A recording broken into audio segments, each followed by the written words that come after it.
Look where? Behind the bush. I don't see The anything. guy who drove by so fast, that one you yelled at. Oh, subtle, isn't he?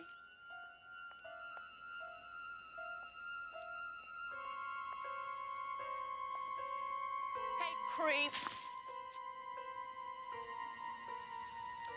Laurie, dear. He wants to talk to you. He wants to take you out tonight.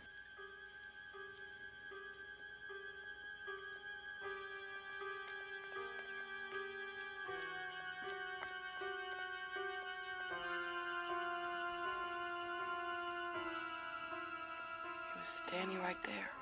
Poor Laurie. Scared another one away. It's tragic. You never...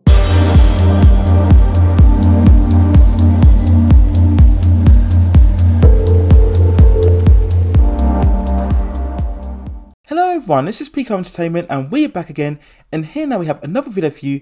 And as we're shortly approaching the 31st of October at the time of this video, I thought it'd be appropriate to take a look back on the first classic Halloween movie and see if it's truly the great horror masterpiece that it's so revered for many years after its release. So when we look back at the film, we go way back to its release date of October the 25th, 1978. It stars Donald Pleasance in the lead role alongside a very young Jamie Lee Curtis early on in her career. The movie itself was directed by acclaimed filmmaker John Carpenter.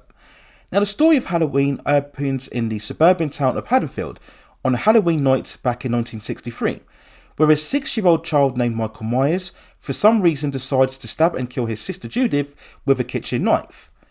15 years afterwards, we follow psychiatrist Dr. Loomis and nurse Marie Chambers on their way to visit Michael in a sanitarium. We learn that he was in prison for his sister's murder, but when they approach the entrance gate, Michael has somehow escaped. He jumps onto the car roof, forcing the nurse out of the car. Michael enters the car and then drives away. We see him going back to Haddonfield, where he starts to stalk a young teenager girl named Laurie Strode. We see that he discovered the identity of Laurie when she was visiting his old childhood house.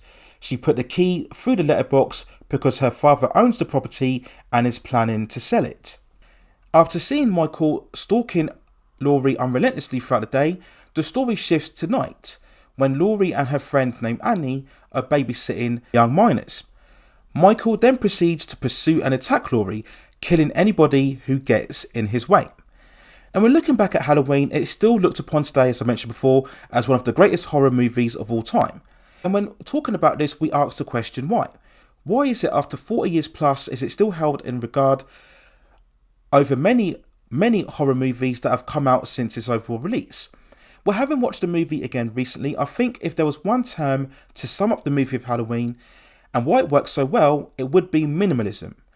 Whereas so many horror, stalker, slasher films today would try to keep the viewer engaged with constant scares, blood and gore, lots of jump cuts and quick editing and set pieces, Halloween in contrast is like one big massive build up to a huge climax, where it's constantly wrapping up the tension and the suspense.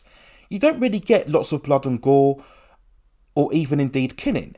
I'm sure the first real on-screen murder after the opening sequence doesn't happen until close to the first hour. But what the film does so well is create that real unnerving sense that something could happen. We get these long tracking shots of Michael just standing in the street or just driving as he's pursuing Laurie. And whilst nothing happens, the movie manages to create that real unsettling tone without doing anything spectacular. And that's how you really hook an audience into your story, by luring them into a sense of uncertainty, a sense of unpredictability. And there's primarily two reasons why this movie does this so well. One is the overall pacing and the editing, or therefore the lack of editing. And the second and most important reason is the musical score, which amazingly was also composed by John Carpenter. And it truly is one of those iconic musical scores. We get those constant piano notes at the beginning, the opening credits title, which is so crucial in retaining that mood, that sense of tension, and keeping you on edge. And I really think the movie would have been far lesser without this musical score. And when we get to Michael's Night of Terror, there is a real efficiency in terms of his murders. Again, there's very little gimmickry or editing used here. Michael, for the most part, just appears. Onto his victims, there's no frills or theatrics, And this makes his presence ever more real and even more scarier. And keeping the scope very small and constrained to just these suburban houses really brings a sense of claustrophobia. Though, to be honest, that's also likely to the film's very small budget, which was around $300,000. And we talk once more about the element of minimalism when we focus on the plot or the story. Now, in terms of the story, we actually don't get any explanation as to why Michael killed his sister or why he's pursuing Laurie. There's no explanation of how he escaped prison, how he manages to get access to food, money or clothes. Why isn't there much more of a concerted manhunt after him, considering the fact that he's escaped prison? And to be honest, these are valid criticisms if you are going to say that the story is somehow lacking. But I think Halloween is much more about the experience of the terror rather than an actual substantial story. Yes, we have scenes of Dr. Loomis speaking of the pure evil within Michael and how he couldn't combat it, but nothing is really done to further this type of backstory.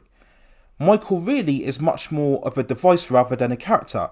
He's a force of unrelenting evil, with no compromise, no emotion, which is what makes him such a scary force to begin with. And in many ways, he's very similar to the Terminator. And in actual fact, and this is where you could label another criticism, especially as we head towards the climax, Michael Myers does indeed become almost the unkillable character, the unkillable villain, despite being very much human. So in many ways, the lack of development or exposition does add to the mystery, the sense of the unknown, which again adds much more to Michael's presence. So when we go on to the movie's box office release, and it really was a sensation when it came out, going over to gross over $70 million worldwide on just a budget of around $300,000. It was at the time the highest grossing independent movie ever. But more importantly, the film has built an everlasting legacy, with many deeming it the creation of the teen horror slasher genre. And we would go on to see right throughout the 80s other substantial, very cult movies that were successful, from the likes of Friday the 13th, A Nightmare on Elm Street, Fright Night. And then later on, as we would go to the 90s, we would see that genre be revived with the likes of Scream and I Know What You Did Last Summer. But in many ways, Halloween was the pioneer of this genre. It was to the horror genre what The Godfather was to gangster movies. The other legacy, of course, was the creation of Michael Myers, who would become one of the most iconic villains of the 1980s, alongside the likes of Freddy Krueger or Jason Voorhees. And the movie Halloween itself has had a lasting legacy, spawning multiple sequels. I think overall 11 have been released since the first film, which overall some have had continuity to the first film, whilst others have been completely out of canon, not even featuring Michael Myers as the character. Now, all of the movies released since have had various amounts of success or failures. The most recent entry was the Halloween Ends movie back in 2022. So if you were to ask the question as to whether the original Halloween is the greatest horror movie of all time, I'm not personally sure that it is, but it's definitely one of the most accomplished, it's one of the most sophisticated. Again, it's a real example of how to achieve maximum effect on very much of a limited scope, a limited budget. And as I mentioned before, I think the real success of the movie is its minimalism, how it manages to do so much with so little. And that can have a much more stronger impact rather than trying to shock the audience every 2 seconds. It really is a look back to the old school style of filmmaking, which is much more of a patient and composed pace, which ultimately proves to be much more effective. So whilst it may not be the greatest horror movie of all time, we can certainly understand the lasting legacy and impact of the first Halloween movie, and I do think overall it still remains one of the best within the genre many years after its overall release. So there's my overall thoughts and feelings and look back on the first original Halloween movie from 1978. Let me know what you think in the comments below, and if you have any other movies or television series or topics within the pop entertainment and culture scene that you'd like to see me cover, then also let me know within the comments and I will see if I can provide further commentary for you on that subject matter within the future. Please also hit like the subscription and notification buttons so I can provide you with more high quality content like this in the future. But that's it for now. Take care of yourselves and I will see you very soon.